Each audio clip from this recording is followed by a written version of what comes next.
There's this nonsense that gets attached that somehow or another limiting immigration might be racist. And of course, the reason that charge can be made at all is because most immigrants, I mean around 90%, are non-white, whereas the majority of Americans are white.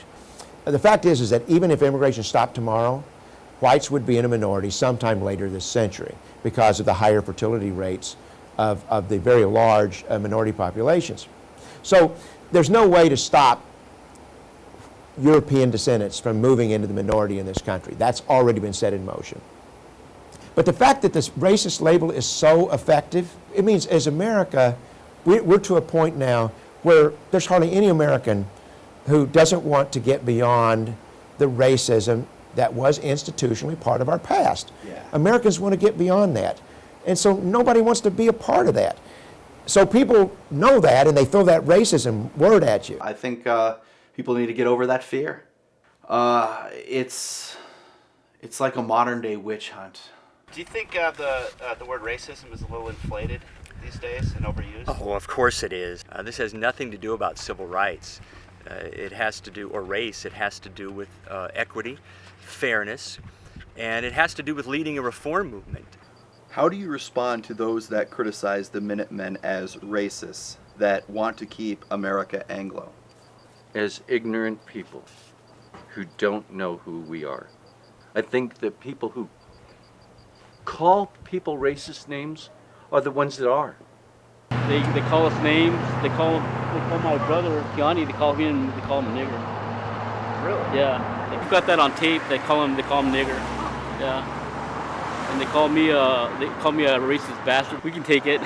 They call us beaners. That's well, you know, a Mexican American, proud to be an American. We're here to take back our country. They basically just turned this around into a racial issue. You know, white versus brown or whatever. You're demonstrating that it's not that. That's not the issue. Yeah. You know, Mexico isn't one race. Just like America isn't one race. It's a national issue. It's not a racial issue at all. When they see us, they start giving us the finger. They start calling us beaners, traitors. And who's usually calling you these? La Raza. Oh, yeah. La Raza. Yeah. What about I don't want Mecha? to say their name.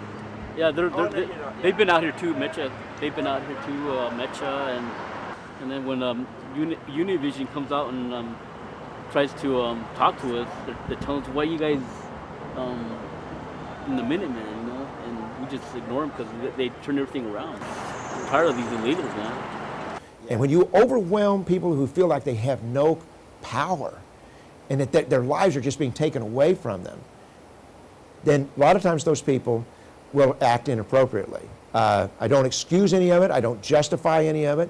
But I'm saying we've got to tamp this situation down. They can see that on our website we've always had a no to immigrant bashing on our homepage, that we've always said the people to get angry at are the policymakers and the businesses that hire the illegal aliens. Do we have an immigration policy that says Latin American countries are favored over other countries that maybe are poorer and deserve to be here better?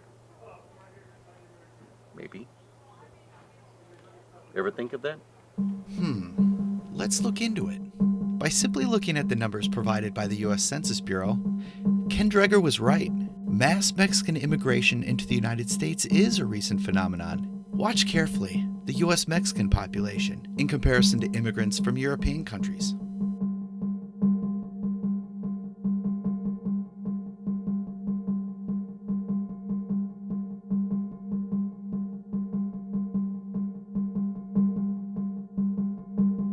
This graph shows the percentages of immigrants from around the world that the U.S. government admits into the United States legally. Do these admittance numbers look like they're racist and favor the white races of Europe? I believe that Numbers USA is actually the most important organization for advancing black situation in this country, for advancing Hispanic situation in the country, for advancing situation of immigrants in the country. Now I know that may sound ironic or it may sound disingenuous. We know from history that when you greatly reduce immigration, the recent immigrants who are in poverty start to see their lives improve immediately. The best thing that we can do for every ethnic minority in this country, the best thing that we can do for immigrants in this country, the best thing we can do for the children of immigrants in this country, is to bring immigration back down to a traditional lower level. Because we know from history that's That is the thing that will lift them the fastest and the farthest. Yeah. Look, this is not about race. This is about helping everybody in this country, no matter what their race is. And you've got to get beyond your fears of somebody calling you a name. If you choose to be offended by somebody calling you a racist or a bigot, that's your choice. All across town, there are billboards and bus stops advertising a Spanish radio station called Right. La Raza. There's also the group La Raza. I believe it's a lot like Mecha. And on the mural, it says La Raza, and it means the race. Right, right. They don't believe in Martin Luther King's colorblind society. Yeah, but that doesn't mean that we would reject other folks. I mean, because I'm not a believer of colorblind society.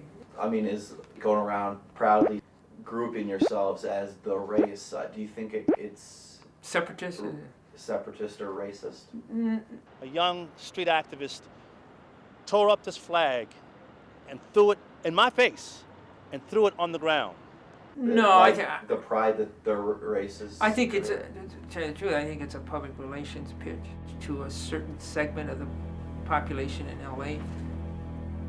Some of the advertisements say La Raza, the invasion is coming.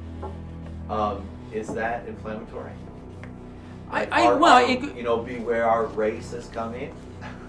well, it's not coming. We're here.